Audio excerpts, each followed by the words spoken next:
genggam, menahan hawa nafsu. Min tulu'il fajri, dari terbit fajar, azan subuh, ila ghurubis syamsi, sampai tenggelam matahari. Jadi nama tamu agung itu adalah syam, puasa. Padanan kata dari kata syam itu adalah imsak. Imsak itu artinya menahan. Yang ditahan itu apa? Tahan tenggorokan, tidak ada yang lewat, makanan, minuman, cemilan. Tahan mulut, enggak ngomong yang haram-haram. Tahan mata, tidak melihat yang dimurkai Allah. Tahan telinga, tidak mendengar yang tidak. Tahan tangan, tidak tanda tangan, tidak memegang, tidak menzolimi. Tahan pikiran, jangan memikirkan yang tidak diridhai Allah. Tahan hati, tahan kaki, tahan hawa nafsu. Inilah dia tamu yang akan datang itu. Namanya tamu agung bernama syam.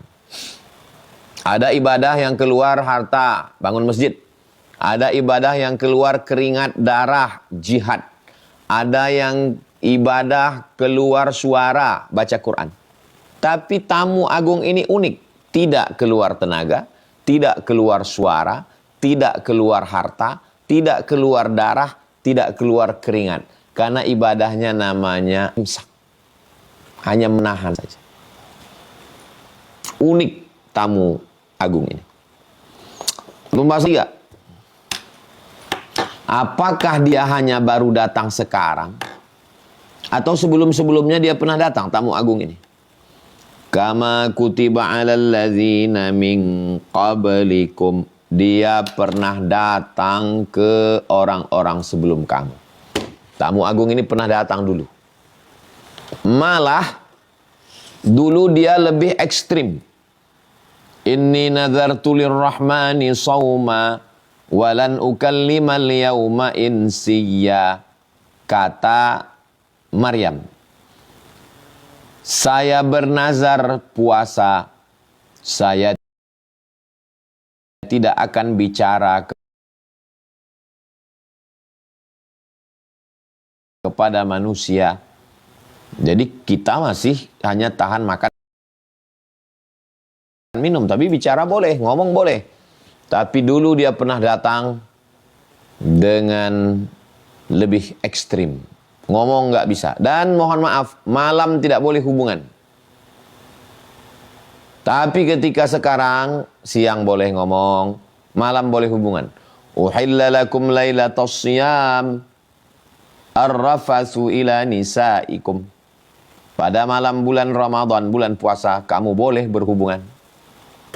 Jadi dia datang ini, oh ini kenapa kita ini umat sebagai umat Nabi Muhammad berat sekali nih. Enggak ada apa-apanya. Malah dia ini sekarang datang sudah ringan ini. Kalau dulu nggak boleh ngomong dan malamnya tak boleh hubungan.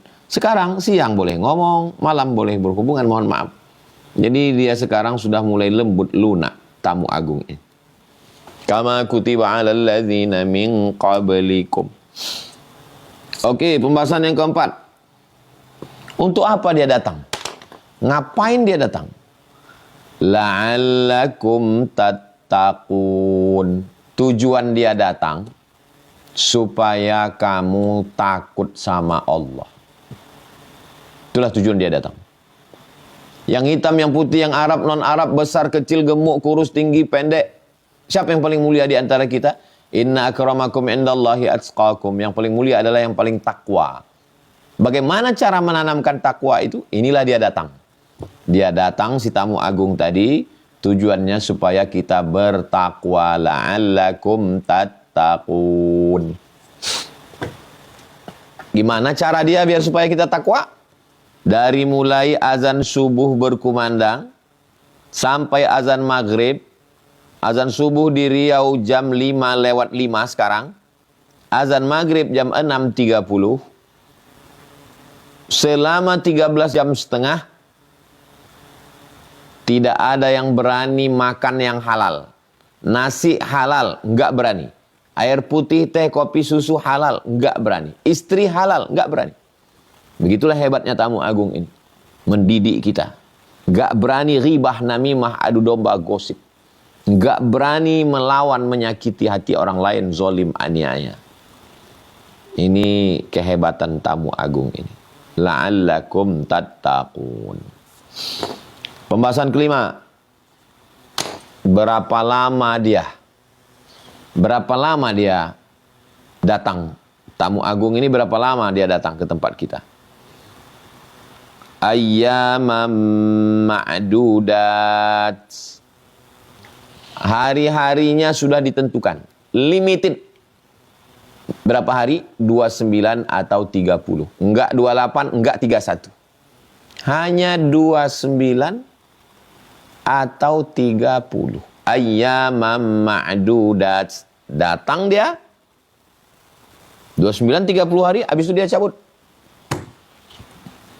Tamu eksklusif, tamu limited, tamu agung, tamu khusus. Misinya jelas, namanya jelas, datangnya jelas, berapa hari cabut jelas.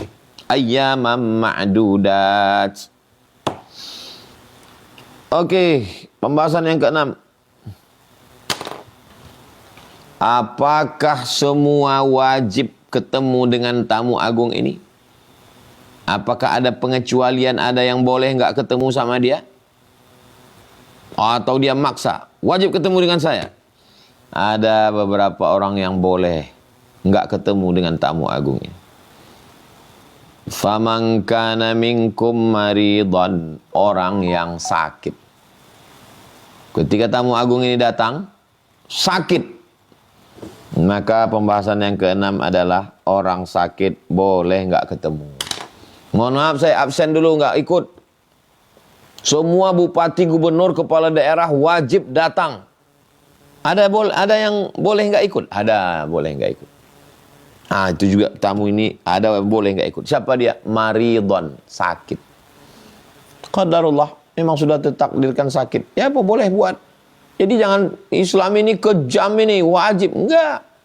Ada orang yang sakit, maka dia boleh tidak siam, tidak berpuasa. Sakit terbagi dua. Sakit yang hanya di bulan Ramadan, tapi nanti di Syawal sehat, maka orang yang model begini, dia mengganti namanya qadha. Tapi ada yang model sakitnya Ramadan sakit, Syawal sakit, Zulqa'dah sakit, Zulhijjah sakit, dan nggak bisa sama sekali. Maka dia caranya bayar fidyah. Lihatlah betapa mudah dan adilnya. Pembahasan ketujuh. Au ala safarin. Mohon maaf saya nggak bisa ketemu dengan tamu agung ini. Kenapa? Saya musafir. Lihat dulu musafirnya berapa kilo. Boleh jarak qasar salat 89 kilo kalau mengikut Al-Fiqhul Islami wa Adillatu Syekh Wahbah Zuhaili. Maka boleh dia tidak ketemu dengan tamu agung. Kenapa nggak datang? Sakit. Kenapa nggak datang? Musafir, tamu agung. Boleh.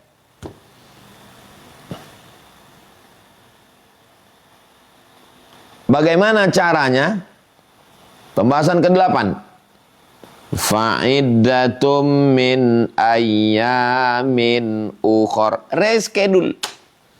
Saya belum bisa datang sekarang untuk ketemu dengan tamu agung. Reschedule. Ganti di hari yang lain. Ini jadwalnya kaku baku. Kalau nggak bisa sekarang, nggak sama sekali. To be or not to be. Oh nggak begitu. Tamu agung ini bukan kejam. Dia datang, yang bisa ketemu alhamdulillah, yang nggak bisa ketemu nanti bisa ketemu lagi di bulan Syawal, bulan Zulqa'dah, namanya qadha. Fa'iddatum min ayyamin ukhar. Pembahasan ke-9. Bagaimana dengan orang yang nggak bisa ketemu sama sekali? Saya kalau di Ramadan nggak bisa ketemu, tapi di Syawal bisa. Ketemu di Syawal. Tapi kan nggak semua manusia seperti itu. Ada yang nggak bisa ketemu sama sekali. Ramadan nggak bisa, Syawal nggak bisa, Zulqa'dah nggak bisa. Fidyatun ta'amu miskin. Bisa digantikan dengan bayar uang. Bayar beras, gandum, sagu, jagung, makanan pokok. Kepada bapak-bapak, pengumuman dari RT supaya jaga malam. Mohon maaf ya Pak, saya nggak bisa jaga malam karena ngajar pagi. Boleh nggak jaga malam, tapi bayar ke RT. Jadi bagi yang tidak bisa ketemu dengan tamu agung ini, maka dia bisa fidyatun ta'amu miskin, bayar fidyah makan orang miskin sehari. Makan pagi, makan siang, makan malam. Kalau Basnas DKI Rp60.000 per hari. Jadi kalau orang tua renta, sakit akut, nggak bisa 1 bulan, 60.000 kali 30 hari, 1.800.000. Bayar. Faman tatawwa'a khairan fahuwa khairul lah. Pembahasan yang ke-10. Bayar bisa, tapi kalau ketemu lebih baik. Jaga malam bisa, bayar bisa, tapi jaga malam lebih baik. Kan sama aja. Faman tatawwa'a khairan fahuwa khairul lah. Mana yang lebih baik? Lebih baik ketemu, lebih baik puasa. 11. Wa antasumu khairul lakum. Kalau kamu ketemu sama tamu agung ini, khair. Banyak kebaikan yang bisa kamu dapatkan. Kamu dapat berkah sholat subuh berjamaah. Kamu dapat berkah tahajud, makan sahur. Kamu dapat berkah duduk bersama keluarga yang selama ini sibuk, nggak sempat ngumpul. Kamu dapat berkah doa mustajab, kamu dapat berkah Lailatul Qadar, kamu dapat berkah sehat badan. Karena ketika kamu ketemu dengan tamu agung ini, maka kolesterolnya normal, gula darahnya normal, jantung koronernya normal. Wa antasumu khairul lakum in kuntum ta'lamun. Kalau kamu tahu. Jadi kalau kamu tahu, maka kamu jaga diri, jaga kesehatan, jaga iman, dan kamu ketemu dengan tamu agung ini alias berpuasa. Pembahasan ke-12.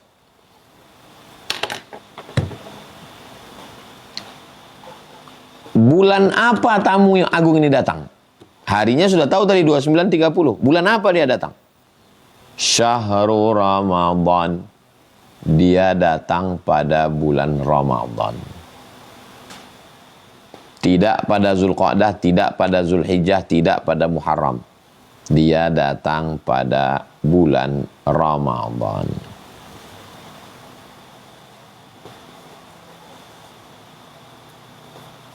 Pembahasan ke-13.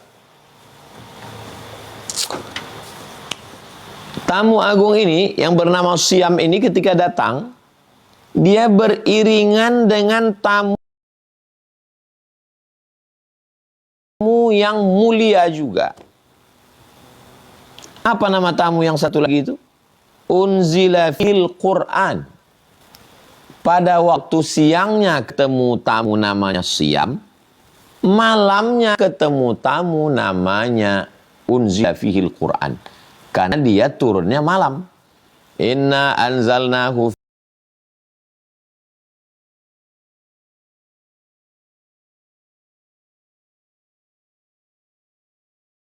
fi lailatin mubarakah. Dalam ayat lain, inna anzalnahu fi lailatil qadar. Jadi dua tamu istimewa sekaligus. Satu tamu namanya Syam, satu tamu namanya Quran. Dan dia di bulan yang sama. Bulan Ramadan, bulan turunnya Al-Quran. Apa fungsi turunnya Al-Quran itu? Pertama, hudan. Zalikal kitabu la raiba fihi hudan. Penunjuk arah jalan. Sekuler, liberal, komunis, ateis, agnostik, mulhid, tidak bertuhan. Maka ini penunjuk jalan. Hudan, hidayah. Terus gunanya apa lagi? Wa bayyinatin minal huda wal furqan. Dia menjadi penjelas mana yang kabur, mana yang abu-abu nggak jelas. Itu penjelasannya ada di Quran. Menurut ini boleh, menurut ini nggak boleh. Di Quran ditetapkan. Kalau nggak ketemu di Quran, wa anzalna ilaika dzikra litubayyina linnas. Kami turunkan Al-Quran kepadamu ya Muhammad sallallahu alaihi wasallam litubayyina linnas, supaya engkau menjelaskannya kepada manusia. Penjelasan ayat Al-Quran itu adalah namanya hadis atau sunnah Nabi Muhammad sallallahu alaihi wasallam. Oke, berikutnya pembahasan yang ke-14. Kapan startnya? Kapan start bisa ketemu dengan tamu agung ini? Kita akan kedatangan ketemu agung. Berapa lama dia? 1 bulan. 1 bulan itu berapa hari? 29 sampai 30. Kapan startnya? Faman syahida minkumus syahra falyasum.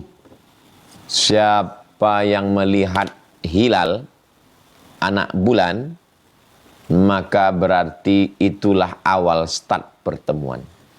Jadi bukan melalui Januari, Februari, bukan pula pertengahan, bukan ujung, tapi dari mulai terlihat hilal anak bulan.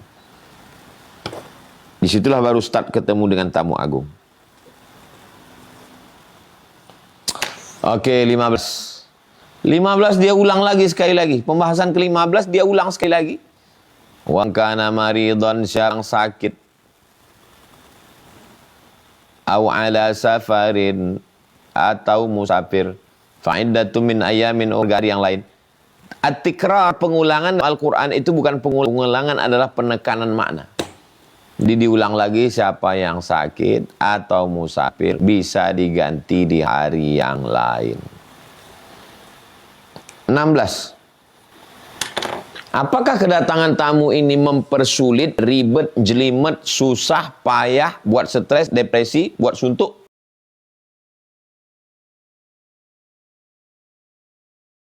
Allahu bikumul yusra wa yuridu bikumul usra.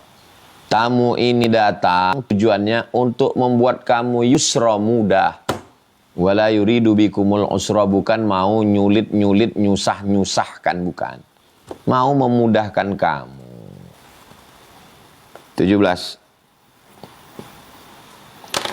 Apakah boleh ketemu sebentar, icip-icip? Ketemu habis itu stop? Oh, enggak boleh. Walitukmilul iddata, sempurnakan bilangannya. Kalau sudah ketemu, tahu garis start awal ketemunya hilal, maka sempurnakan sampai 30 atau 29. Jangan baru sehari cabut, jangan. Ini nggak disiplin. Sampai tetes darah penghabisan. Oke, 18.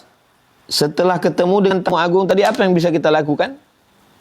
Walitukabbirullah. Oh, saya sudah ketemu. Ini foto-fotonya. Bukan. Kalau sudah ketemu gimana? Walitukabbirullah. Allahu Akbar. Amal saya banyak, saya mulia. Allahu Akbar. Allahu Akbar, Allahu Akbar, Allahu Akbar. Kalau sudah ketemu dengan tamu agung, sempurna pertemuannya, maka walitukabbirullah, bertakbirlah ala ma hadakum. Pembahasan yang ke-19 terakhir. Wala'allakum tashkurun. Dengan begitu, kamu berarti sudah berterima kasih kepada Allah karena sudah dipertemukan dengan tamu agung yang mulia bernama Siyam, puasa syahri Ramadan, di bulan Ramadan, alladzi unzila fihil Qur'an, di bulan turunnya Al-Qur'an. 30 menit saya sampaikan dari ayat 183, 184, 185, 19 poin penjelasan tentang tamu agung. Selanjutnya saya kembalikan ke Bang Alvin Firdaus. Terima kasih. Wassalamualaikum warahmatullahi wabarakatuh. Waalaikumsalam warahmatullahi wabarakatuh. Masya Allah, jazakallah khairan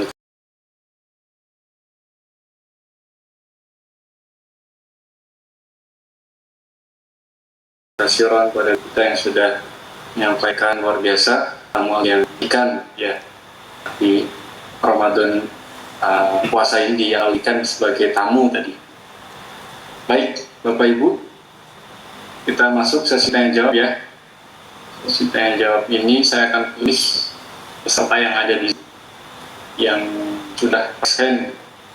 Baik, yang pertama Bapak Umar Al-Faruq, silakan dibuka mic-nya. Mic-nya dibuka, diklik di pojok kiri bawah. Ya. Mic, nah sudah. Silakan. Assalamualaikum warahmatullahi wabarakatuh. Waalaikumsalam warahmatullahi wabarakatuh. Terima kasih atas kesempatan ini. Ustaz, saya ada yang perlu saya tanyakan karena di sini saya masih ada kebingungan terkait dengan kode puasa ya, Ustaz. Ya. Kadang-kadang saya itu tidak mengetahui apakah saya selama puasa Ramadan sebelum bulannya itu apakah betul-betul saya tidak batal atau tidaknya gitu, Ustaz. Karena kan kadang-kadang khawatir entah itu ghibah atau apa ya, Ustaz, khawatir di situ ada yang membatalkan puasa. Atas setelah itu, tapi kadang saya di sini juga tidak yakin. Tapi di hari-hari yang lainnya, misalnya saya boleh nggak mengkodo seperti itu, walaupun saya sendiri pribadi tidak kurang yakin gitu, Ustaz. Kurang lebih itu Ustaz. Dan mungkin saat berikutnya, Ustaz, kalau boleh saya menyarankan juga saya ingin ada mengenai soal ujian keimanan gitu, Ustaz. Itu aja mungkin, Ustaz, yang saya tanyakan. Terima kasih, Ustaz. Assalamualaikum warahmatullahi wabarakatuh. Waalaikumsalam warahmatullahi wabarakatuh. Man lam yada' qaula zur. Siapa yang tidak meninggalkan kata-kata dusta, bohong, ghibah, namimah, adu domba. Wal amala bihi. Siapa yang tidak meninggalkan perbuatan dusta, bohong, tipu, zalim, aniaya, adu domba. Falaisa lillahi hajatun fi ayyada'a ta'amahu wa syarabahu. Maka Allah tidak berhajat, tidak butuh kepada perbuatan dia meninggalkan makan dan minum. Maksudnya Allah tidak berikan balasan pahala. Menurut ulama, berdasarkan hadis ini, orang yang puasa, kalau dia ghibah, maka secara fikih puasanya sah, tapi pahalanya nggak ada. Jadi kewajibannya melaksanakan puasa itu sudah gugur, nggak perlu diqadha lagi.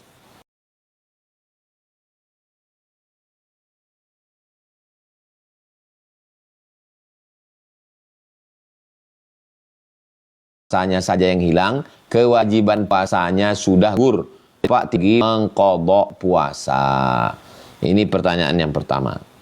Pertanyaan yang kedua tentang ujian kehidupan. Walanabluwannakum bisyai'im minal khaufi wal ju'.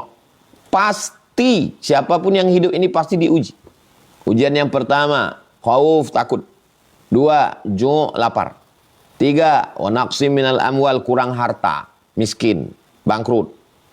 Wal anfus, kurang diri, sakit, mati. Wal thamarat, kurang buah-buahan, paceklik, kering kerontang.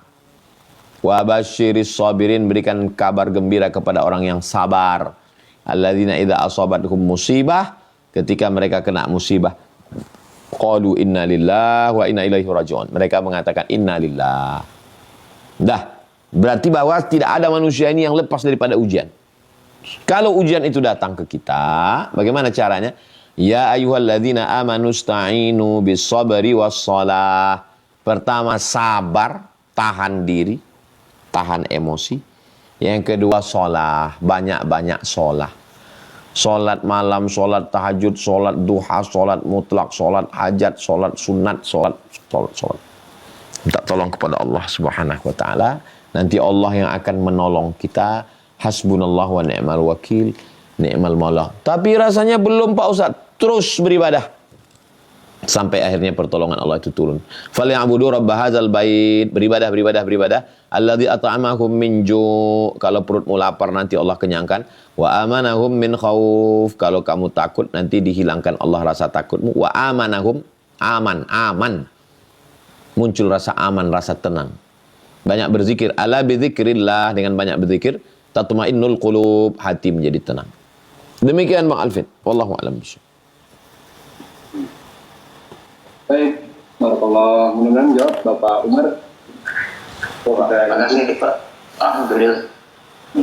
Dan pertanyaan berikutnya Bapak Andradika. Ya ini Fatir. Silakan Bapak dibuka dulu mic-nya. Nah, silakan sampaikan pertanyaannya dengan singkat dan jelas. Assalamualaikum warahmatullahi wabarakatuh. Waalaikumsalam warahmatullahi wabarakatuh. Terima kasih Ustaz atas kesempatan. Ini saya dari Provinsi Sumatera Selatan, Oki. Desa Cengal, Kecamatan Cengal. Ini yang Anda ingin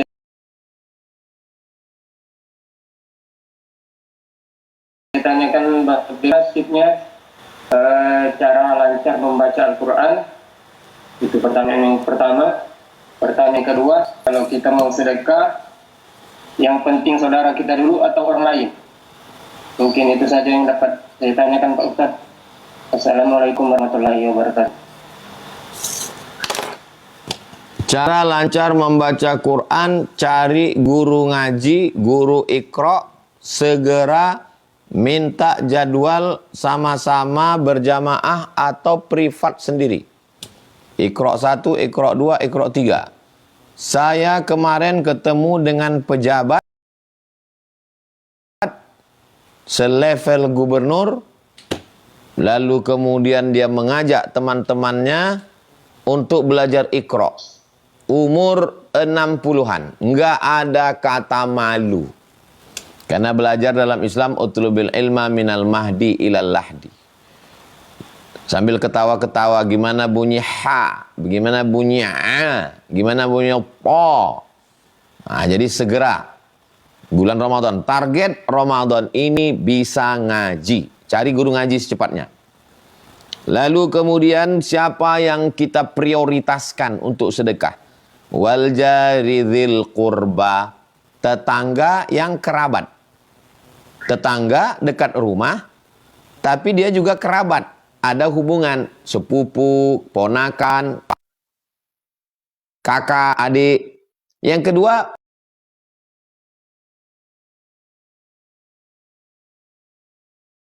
wal jaril junub, tetangga tapi ada hubungan kerabat. Jadi kalau ring satunya tetangga yang kerabat. Setelah itu baru tetangga yang buat. Nah, inilah prioritas untuk ngasih sedekah. Demikian. Wallahu a'lam bishawab. Terima kasih Pak Ustaz. Barakallahu fiik. Baik, terima kasih Bapak Andra dengan menjawab pertanyaannya. Kita ke penanya selanjutnya. Ini Fatir, silakan dibuka mic-nya. Nah, sudah.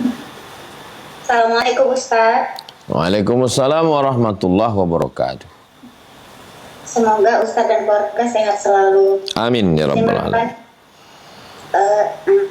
Terkait Ramadan, apakah nanti lebih penting baca Al-Quran dari juz pertama sampai 30 atau baca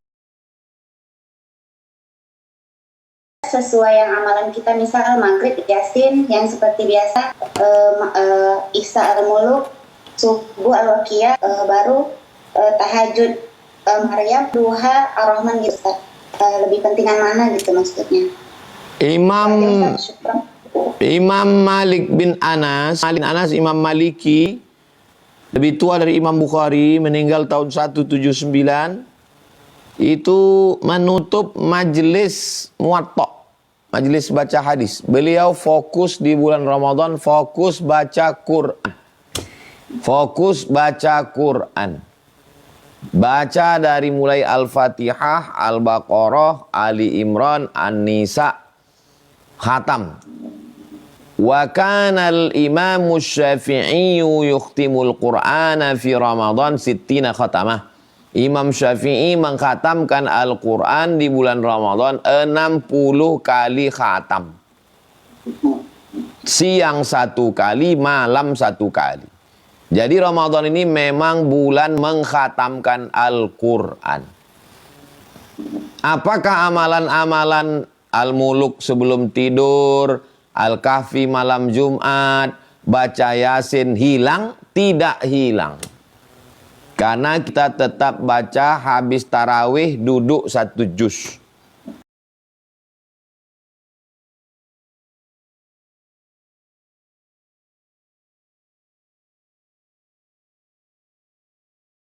Habis subuh 2 lembar, habis zuhur 2 lembar, habis maghrib 2 lembar, habis isya 2 lembar, 10 lembar, 1 juz.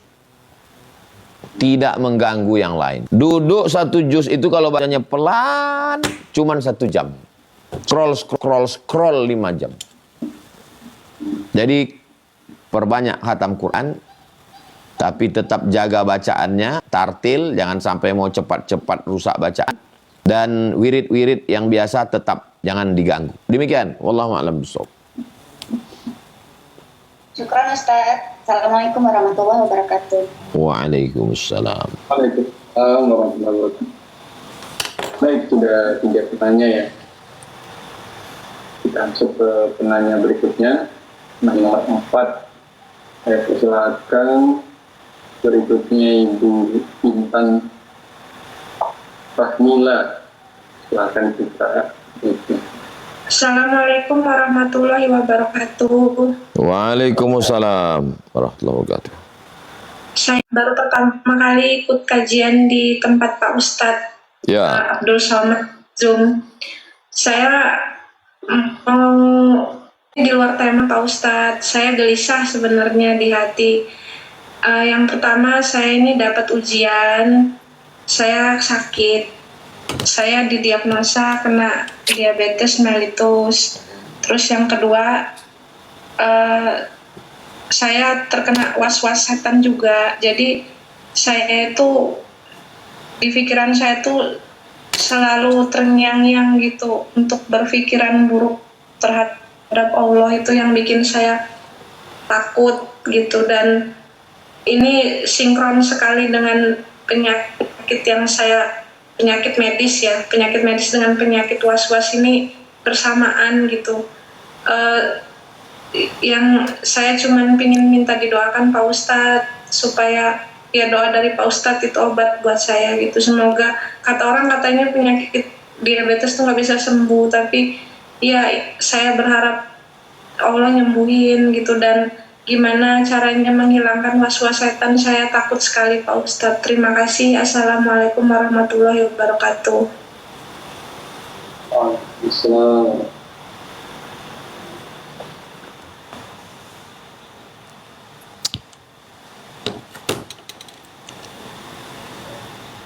Yang pertama,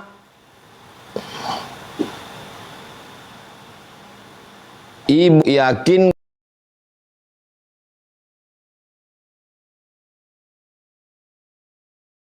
kan di dalam pikiran ibu bahwa semua ujian ini datang dari Allah. Inna lillahi wa inna ilaihi raji'un. Jantung koroner, diabetes, asam urat, demam, apapun namanya, ini datang dari Allah, datang dari Allah, datang dari Allah, datang dari Allah, datang dari Allah. Ngomong sendiri. Tulis kertas, ini datang dari Allah, ini datang dari Allah, ini datang dari kepada Allah. Itu yang pertama. Karena setan berbisik-bisik, kuat bisikan setan, kuat bisikan kita. Alladzi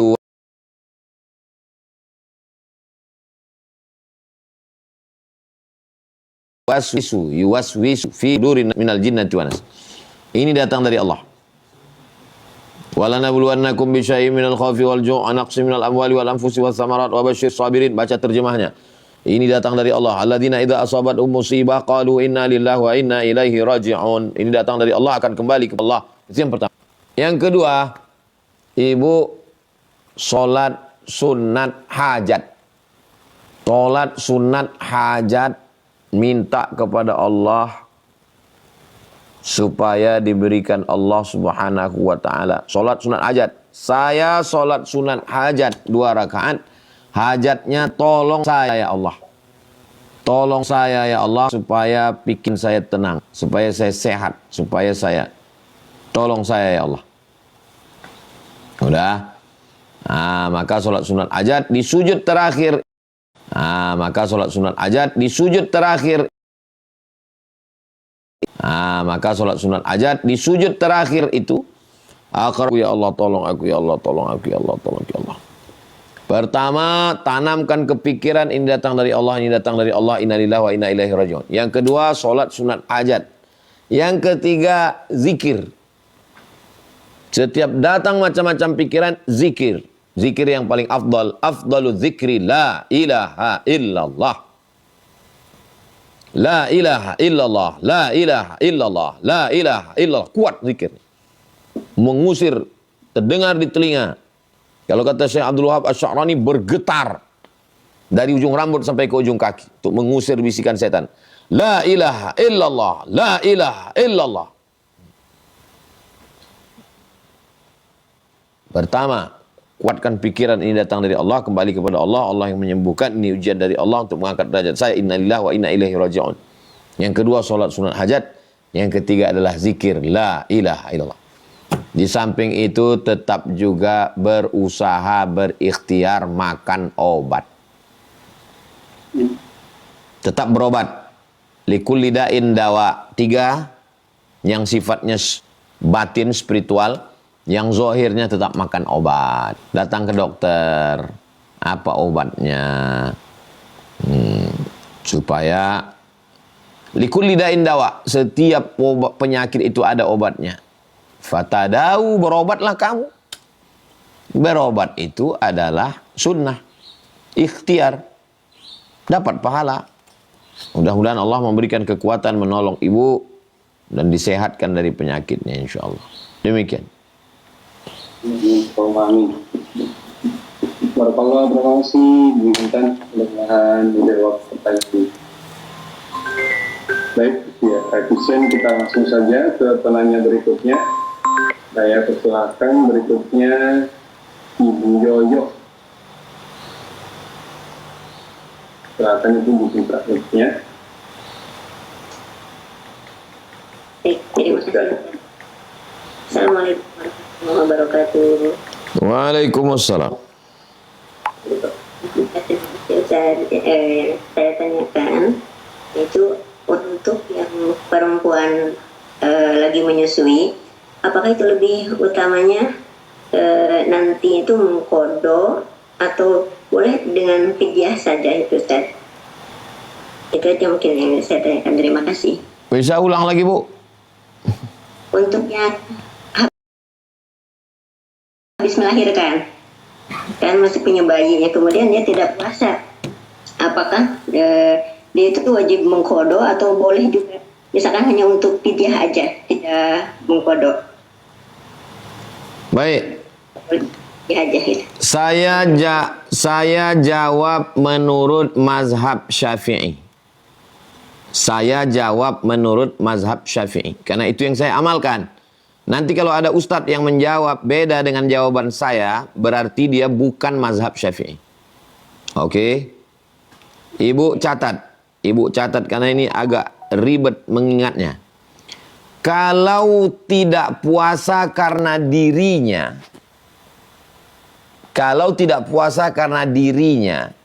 maka qadha saja. Saya ulang sekali lagi. Kalau tidak puasa karena dirinya, karena badannya lemah, karena nggak sanggup, maka dia qadha saja. Tapi kalau dia tidak puasa karena janinnya, karena anaknya, kata dokter anaknya lemah, pokoknya ada unsur anaknya, maka dia kena 2, qadha plus fidyah. Qadha juga, fidyah juga. Jadi kalau dia tidak puasa 10 hari, dia qadha 10 hari dan bayar fidyah 10 hari 600.000. Saya ulang sekali lagi. Kalau tidak puasa karena dirinya, qadha saja. Tapi kalau ada unsur anaknya, qadha plus fidyah.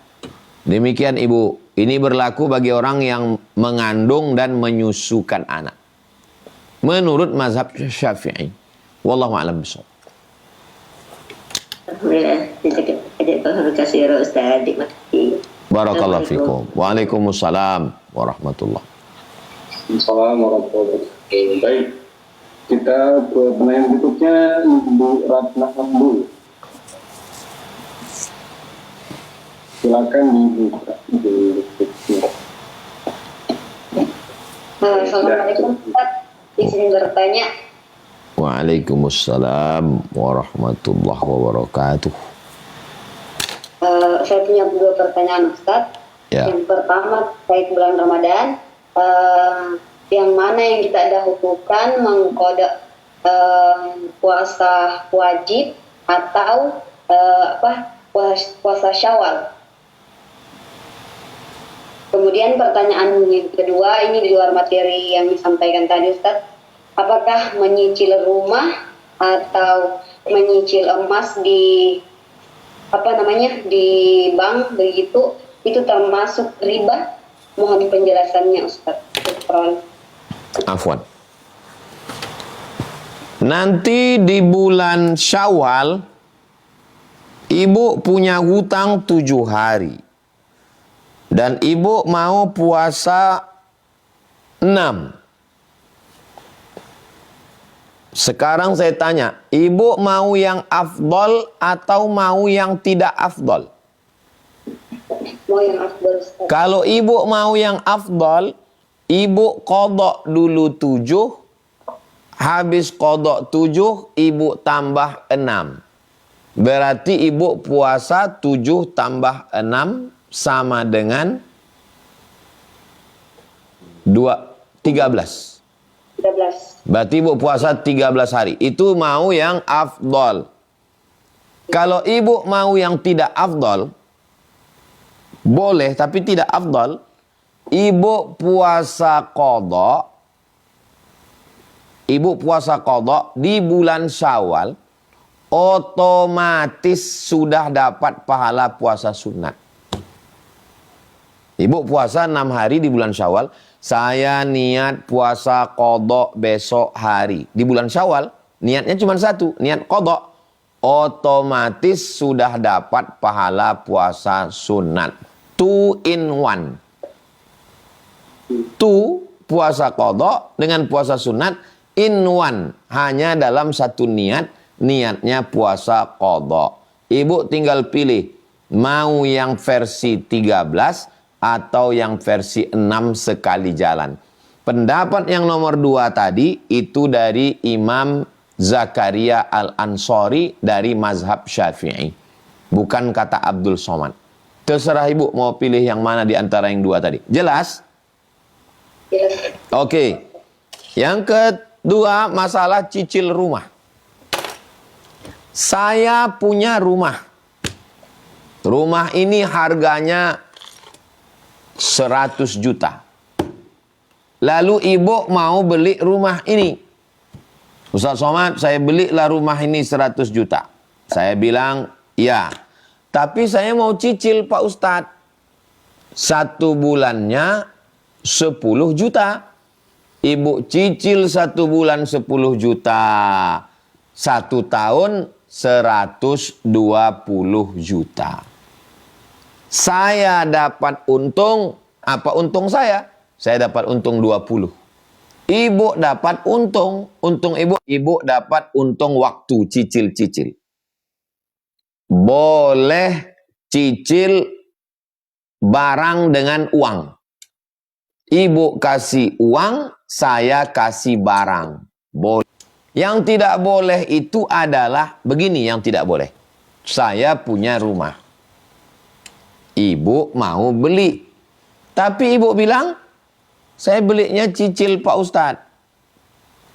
Datang pihak ketiga. Namanya leasing.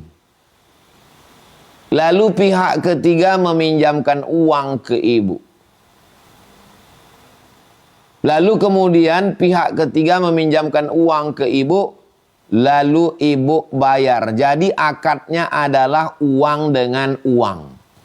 Rentenir, riba, uang dengan uang. Kalau nggak ada pihak ketiga, kita langsung boleh. Tapi kalau ada penyedia keuangan, maka riba. Jelas? Jelas. Ibu bilang jelas Karena memang betul-betul jelas kan? Iya, Ustaz. Oke. Yang ketiga tentang cicil emas. Emas dengan emas, perak dengan perak, gandum dengan gandum, garam dengan garam, tidak boleh cicil, mesti cash. Itu makanya saya punya rupiah, ibu punya rial. Itu kan uang dengan uang. Ibu punya rial, saya punya rupiah. Lalu kita ceng. Tidak boleh cicil, harus cash. Makanya waktu ibu pergi umroh, lalu ibu bayar rupiah, ibu ambil rial. Itu kan uang dengan uang, kenapa tidak riba? Karena tidak cicil, cash. Jadi kalau ibu uang dengan emas, cash boleh. Tapi kalau cicil, tidak boleh. Kenapa? Karena dia riba. Pendapat yang pertama. Ini pendapat yang pertama. Pendapat pertama mengatakan riba. Pendapat yang kedua mengatakan tidak riba. Ibu beli emas secara cicil itu tidak riba. Kenapa tidak riba? Karena emas sekarang nggak sama dengan emas yang dulu.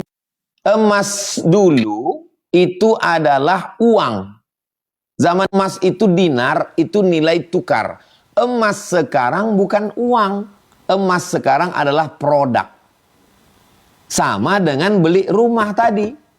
Ini rumah, ini uang. Uang dengan rumah kan boleh. Sama juga dengan emas. Emas produk, uang nilai tukar. Nilai tukar dengan emas boleh. Karena emas bukan nilai tukar sekarang. Emas bukan alat tukar zaman sekarang. Pendapat yang pertama mengatakan gak boleh. Karena emas adalah alat tukar. Pendapat yang kedua mengatakan boleh karena emas sekarang bukan emas sebagai alat tukar seperti zaman dulu, tapi emas sekarang sebagai produk. Jelas, Bu? Jelas. Oke. Demikian. Oh, Ustaz. Afwan. Baik, terima kasih Bu Ratna telah menjawab. Sudah jam 9 ya. Kita satu lagi deh. Nanti kita tutup dan doa bersama. Saya persilahkan berikutnya yang banyak banget.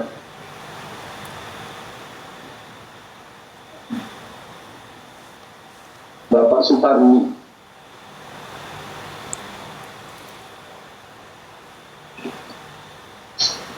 Oke. Assalamualaikum Pak Ustadz, Bang Alvin. Waalaikumsalam warahmatullahi wabarakatuh. Terima kasih Bang Alvin, Pak Ustadz atas kesempatannya. Yang mau saya tanyakan, kebetulan tadi udah ditanyakan Ibu yang di depan itu tadi kan Pak Ustadz ada bilang untuk kalau tidak puasa disebabkan karena anaknya itu kan harus bayar fidyah plus kodo ya Pak Ustadz ya. Ya. Dan yang saya tanyakan untuk yang di DKI Jakarta dari Pak Ustadz tadi kan sekitar 1 hari 60.000. Ya. Apakah nilai tersebut bisa digunakan untuk di Riau? Itu pertanyaan yang pertama Pak Ustadz. Nah, pertanyaan yang kedua Pak Ustadz, kebetulan kan saya ini pekerja di suatu buruh lah ya Pak Ustadz ya. Ya. Nah, saya membayar zakat penghasilan saya gabungkan dengan hasil kebun sawit saya Pak Ustadz. Cuman yang mau saya tanyakan gini Pak Ustadz, kalau yang saya tahu, kalau untuk hasil pertanian, kalau tak ada hujan kan 10% Pak Ustadz ya. Ya. Yang irigasi kan 5%. Nah, selama ini yang saya jalanin Pak Ustadz, gaji saya sama hasil kebun saya kotor, belum dipotong biaya operasional segala macam, saya keluarin 2,5%. Apakah itu diperbolehkan Pak Ustadz? Mungkin itu Pak Ustadz. Syukran. Assalamualaikum warahmatullahi wabarakatuh. Waalaikumsalam warahmatullahi wabarakatuh. Oke. Dua pertanyaan. 60.000 menurut Basnas DKI. Apakah bisa 60.000 itu dibawa ke Riau?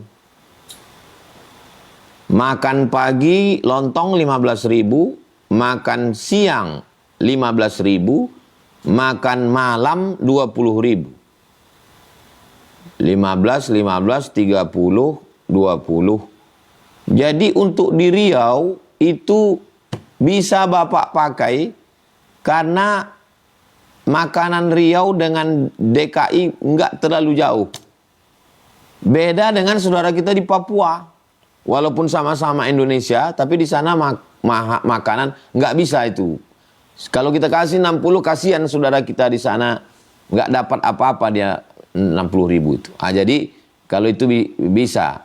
Dan untuk Basnas Riau menetapkan 50.000. Tapi kalau Bapak mau bayar 60, terhitung sebagai sodako. Bapak mau bayar lebih, alhamdulillah. Intinya 3 kali makan, makan pagi, makan siang, makan malam. Menurut standar yang layak. Oke, selesai. Sekarang tentang masalah zakat sawit.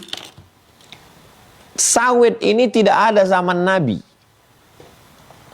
Karena tidak ada zaman Nabi, maka ulama sekarang berijtihad dia. Berpikir dia, ini sawit ini kemana masuknya? Maka terbagi 2 kelompok. Kelompok pertama mengatakan sawit ini seperti tanaman, seperti zakat tanaman. Maka kalau zakat tanaman berarti 10%. Kalau dia pakai irigasi, potong biaya operasional 5%. Maka sawit ini upah meruning, upah pupuk, upah panen, upah angkut, dia pakai operasional. Maka kelompok pertama mengatakan sawit 5%. Kelompok pertama. Karena dia menganalogikannya ke tanaman, ke padi, ke tanaman. Kelompok kedua mengatakan ini tidak bisa dianalogikan ke tanaman. Karena sampai sekarang nggak ada orang makan sawit. Yang ada orang makan beras, makan nasi. Sawit ini bukan tanaman yang dimakan. Maka dia masuknya ke hasil dagang. Karena dia kan dijual. Maka kalau dagang 2,5%. Itulah makanya ada orang yang berpendapat setiap panen keluar 2,5%. Karena dikiaskannya ke produk, barang, dagang. Sawit itu sama dengan barang yang dijual dagang, dapat baru bayar 2,5%. Jadi Bapak tinggal pilih antara dua ini. Kalau Bapak ikut pendapat yang mengatakan dianalogikan ke makanan pokok, berarti Bapak keluarkan 5%. Kalau Bapak ikut kepada yang ini udah jadi barang dia. Berarti kalau Bapak dapat setahun itu 100 juta, Bapak campurkan dengan yang lain, maka berarti 1 tahun Bapak keluarkan zakatnya 2,5 juta. Kalau kebetulan dapat 1 miliar, 25 juta, 2,5%. Dua-duanya benar, karena dua-duanya ijtihad ulama. Demikian Pak, wallahu a'lam bishawab. Afwan. Barakallahu fiik. Terima kasih Bapak Supardi menjawab pertanyaannya. Baik, Masya Allah, alhamdulillah sudah jam 9 lewat. Kabarnya dari tim Ustadz dan Ustadz sedang ada tamu, jadi kita singkatkan kajian pada malam hari ini, Bapak Ibu. Yang bisa sampai 10 kita cukupkan dulu karena takut pengalaman gitu ya. Kami mohon maaf untuk Bapak Ibu yang mungkin belum dapat kesempatan, mudah-mudahan nanti soal Ramadan, nah makanya jangan lihat dulu, kita akan ada yang disampaikan informasi penting yang bisa Bapak Ibu ikuti. Kita ada program baru ya, nanti saya sampaikan setelah kita baca doa. Baik Bapak Ibu, terima kasih yang sudah mengikuti kajian pada malam hari ini, mudah-mudahan dapat manfaat, bisa paham, bisa mengamalkan, bisa mengajarkannya gitu ya. Terakhir Ustaz, mungkin ada closing statement dan diakhiri dengan doa kepada Ustaz semua, kami silakan. Kita sambut tamu yang agung dan mulia ini dengan lapang dada. Lapang dada itu bahasa Arabnya tarhib. Tarhib, lapang dada. Diambil dari kata rahab. Rahab artinya tanah lapang. Tarhib, lapang dada. Apa ungkapannya kalau kita lapang dada? Marhaban. Marhaban ya Ramadan. Lapang dada kami menerima engkau wahai Ramadan. Setelah tamu mulia ini datang, kita jamu dia. Jamuan yang pertama adalah dengan qiyam. Malamnya bangun. Dengan tarawih, dengan witir, dengan tadarus. Tidurnya sikit aja. Kita jamu lagi dia dengan solat sunat, wudu, solat sunat, taubat, solat sunat, tahajud, solat sunat hajat. Kita jamu lagi dia dengan zikir. Subhanallah walhamdulillah wa la ilaha illallah wallahu akbar. Dengan solawat. Kita jamu dia dengan khataman Al-Quran, khatam-khatam. Kita jamu dia dengan sodako, buka bersama, sahur on the road.